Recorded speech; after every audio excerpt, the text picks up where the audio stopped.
स्वागत है आपका। आप देख रहे हैं द न्यूज, आपके साथ मैं सृष्टि मिश्रा। राहुल गांधी की भारत जोड़ो यात्रा पूरे जोरों शोरों से वो चला रहे हैं और कह रहे हैं कि संगठन को इससे मजबूती मिलेगी। तो एक तरफ आपको बता दें कि कहीं ना कहीं इससे सियासत गरमाई हुई है, जहां दिसंबर में हमने देखा कि पूर्व आरबीआई के गवर्नर यानी रघुराम राजन ने भारत जोड़ो यात्रा में शिरकत की थी। इसके साथ साथ आपको बता दें कि बीजेपी तमाम तरीके से पलटवार कर रही है, ब्लेम गेम शुरू हो चुका है। पूरे विस्तार से इस खबर को समझिए, क्योंकि आपके जानने के लिए ये बेहद जरूरी है। आपको बता दें कि अपने हैंडल पर पूर्व आरबीआई के गवर्नर रघुराम राजन ने ये कहा है कि मैं भारत जोड़ो यात्रा पर एक नौकरशाह की तरह नहीं और एक नौकर की तरह नहीं, और जबकि आम नागरिक के तौर पर जुड़ रहा हूं। तो उन्होंने जिस तरीके से 2 लाइंस लिखी है कि आखिर क्या वो वजह है, उन्होंने अपने कारण को बताया है कि आखिर क्यों उन्होंने भारत जोड़ो यात्रा को शामिल किया। तो आपको बता दें कि उन्होंने लिखा है कि मैं नफरत को खत्म करने के लिए, प्यार, समानता और न्याय के लिए भारत जोड़ो यात्रा में शामिल हुआ था। इनके 2 लाइंस और लगातार जनता उनसे सवाल उठाती हुई दिखाई दे रही है। आपको बता दें कि धूर विरोधी के नाम पर जाने जाते हैं मोदी सरकार के कट्टर आलोचक पूर्व आरबीआई के गवर्नर रघुराम राजन। इसी बात के लिए उनको प्रसिद्धि मिली थी और किस तरीके से आपको बता दें कि उन्होंने जिस तरीके से मोदी सरकार का जमकर विरोध किया, चाहे हम जीएसटी को ले ले, नोटबंदी को ले ले। जबकि नोटबंदी के समय आपको बता दें दर्शकों, आपको ज्ञात हो कि सुप्रीम कोर्ट ने कहा था कि नोटबंदी सरकार का कोई गलत फैसला नहीं है और ये कोई गैर जिम्मेदाराना काम सरकार ने नहीं किया है। तो सुप्रीम कोर्ट की तरफ से तो ये बातें सामने आ गई थी कि नोटबंदी के लिए सुप्रीम कोर्ट ने कहा था कि सरकार ने नियम के विरुद्ध कोई फैसला नहीं लिया, लेकिन रघुराम राजन को कहीं ना कहीं इससे बड़ी दिक्कतें हुई थी, जो उन्होंने कहा था कि सरकार का ये फैसला पूरी तरीके से गलत है। इसके साथ ही आपको बता दें तमाम ट्वीट्स वो हमेशा ही मोदी सरकार के खिलाफ करते नजर आए हैं। इससे बीजेपी अब जमकर उन पर बरसती दिखाई दे रही है। आपको बता दें कि उन्होंने पहले भी सरकार की नीतियों पर कहा था कि आर्थिक संकट से भारत गुजरने वाला है।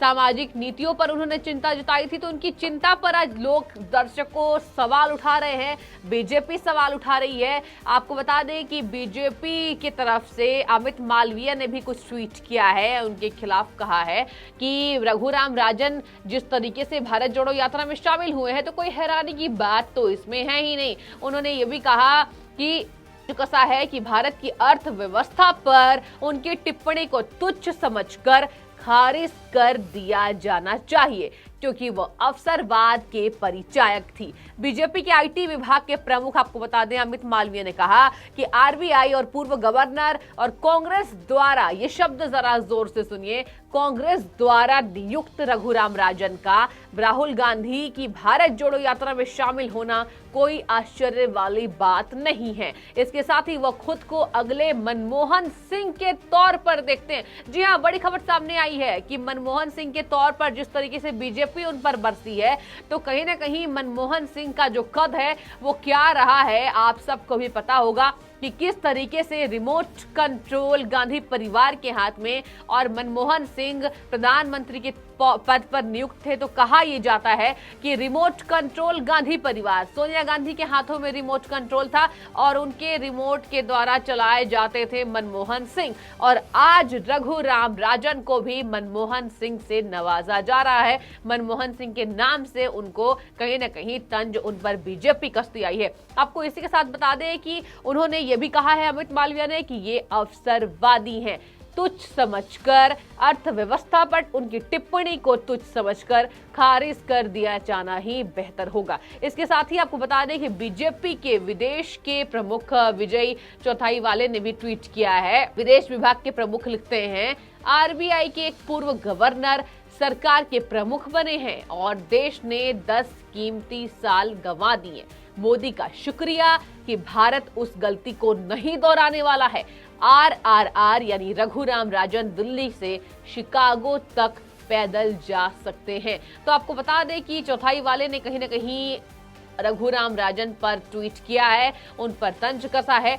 इसके साथ ही लगातार जिस तरीके से राजस्थान में वो शरीक होते दिखाई दे रहे थे, तो उन्होंने कहा था कि कहीं ना कहीं मैं नफरत के, जिस तरीके से नफरत फैली हुई है भारत में, उसको ठीक करने के लिए आया हूं। मैं नॉर्मल आम नागरिक की तरह यहां आया हूं। और यह भी कहा था उन्होंने कि नफरत के खिलाफ देश जोड़ने के लिए खड़े होने वालों की बढ़ती संख्या बताती है कि हम होंगे कामयाब। तो कांग्रेस पार्टी ने इस तस्वीर को जमकर सोशल मीडिया पर वायरल किया था कि किस तरीके से अब आरबीआई गवर्नर का भी सपोर्ट मिलता है और हम होंगे कामयाब। कांग्रेस ने ये जो बातें हैं वो जोरों शोरों से कही थी। इसके साथ ही आपको बता दें कि कांग्रेस अध्यक्ष मल्लिकार्जुन खड़गे ने भी कहा कि एक मजबूत और अच्छी अर्थव्यवस्था विकास और कल्याण का एक संयोजन है और भारत जोड़ो यात्रा से हमें हर कुछ मिलता दिखाई देगा। तो कहीं ना कहीं एक धुर विरोधी के तौर पर रघुराम राजन को देखा जा रहा है और यह भी कहा जा रहा है कि वो चलिए गवर्नर तो थे, लेकिन कहीं ना कहीं उन्होंने जो काम है वो विपक्ष से भी अच्छा किया है। यानी कि विपक्ष के तौर पर आलोचना तो होती है, लेकिन रघुराम राजन गवर्नर थे आरबीआई के और उसी वक्त से वो विपक्ष की भूमिका जोरों शोरों से निभाते थे। नोटबंदी पर सवाल उठाया गया।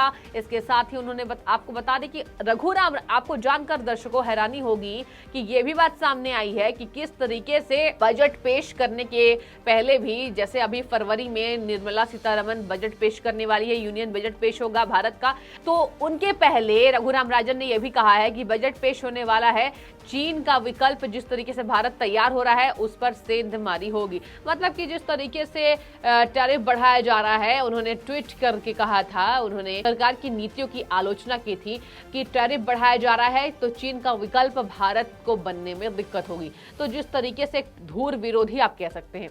और उन्होंने ये भी आपको बता दी, स्वीकार की थी कि भारत कहीं ना कहीं अभी जो ग्रोथ भारत की है वो अच्छी है। उन्होंने ये भी कहा है कि इंडियन इकोनॉमी की सेहत दूसरे देशों के मुकाबले अच्छी है। ये रघुराम राजन ने कहा था। इससे अच्छी इकोनॉमिक ग्रोथ दिखाई है, मतलब इंडियन इकोनॉमिक ग्रोथ अच्छी दिखाई जा रही है और इसलिए सरकार को यूनियन बजट में इकोनॉमिक ग्रोथ को सपोर्ट करने वाले उपायों का ऐलान करना चाहिए। इससे ग्रोथ को सपोर्ट मिलेगा। तो उन्होंने ये भी कहा कि अगर हम तुलनात्मक रूप से जो है जिस तरीके से देखें भारत को, तो अर्थव्यवस्था अच्छी है, ग्रोथ को सपोर्ट मिलेगा और बजट से पहले इकोनॉमिक ग्रोथ को सपोर्ट करने वाले उपायों का सरकार को ऐलान करना चाहिए। तो एक तरफ वो सरकार की नीतियों की तारीफ भी कर रहे हैं, कह रहे हैं ग्रोथ अच्छी हुई है भारत में। तो अगर भारत सरकार जिस तरीके से काम कर रही है, अगर सरकार की नीतियां गलत है तो इंडिया की ग्रोथ कहां से हो रही है, विकास किस तरीके से बढ़ रहा है, जरा इसकी भी जवाबदेही तय करिए रघुराम राजन जी, ये जनता ने कहा है। तो किसी तरीके से जनता ने लगातार उन पर क्वेश्चंस किया है कि ये कहीं ना कहीं कांग्रेस द्वारा नियुक्त रघुराम राजन, कांग्रेस की नियुक्ति पर भी सवाल उठाया गया है कि कांग्रेस द्वारा एक कोच करके उनके लिए कहा जा रहा है कि कांग्रेस द्वारा नियुक्त रघुराम राजन है और कहीं ना कहीं शानदार भूमिका निभाई है इन्होंने विपक्ष के तौर पर। मतलब विपक्ष वो थे भी नहीं, राजनीति में एंट्री भी उन्होंने नहीं ली थी, लेकिन अब कहा जा रहा है कि जिस तरीके से सियासत गरमाई हुई है, उनके तौर तरीकों को देखकर यही कहा जाना चाहिए कि राजनीति में उनकी पूरी तरीके से एंट्री हो गई है। और एक यूजर है, आपको बताते चलो अंत में, ये लिखते हैं, मेरा एक सवाल रघुराजन से है कि उनके कार्यकाल में ही देश में कितने दंगे हुए, तब क्यों नहीं भारत जोड़ो यात्रा निकाली थी कांग्रेस ने। मतलब कांग्रेस, उन्होंने ट्वीट करके लिखा है कि नफरत के खिलाफ हमने मोर्चा खोला है, मतलब हम एक करेंगे भारत को। तो यूजर लिखते हैं कि जब कांग्रेस ने देश को बर्बाद किया तब कहां थे, तब क्यों नहीं पद यात्रा निकाली गई, आज क्यों पद यात्रा निकालने की जरूरत पड़ रही है जब भारत और चीन की लड़ाई में भारत शानदार तरीके से जवाब देता है चीन को। इसके साथ ही आपको बता दें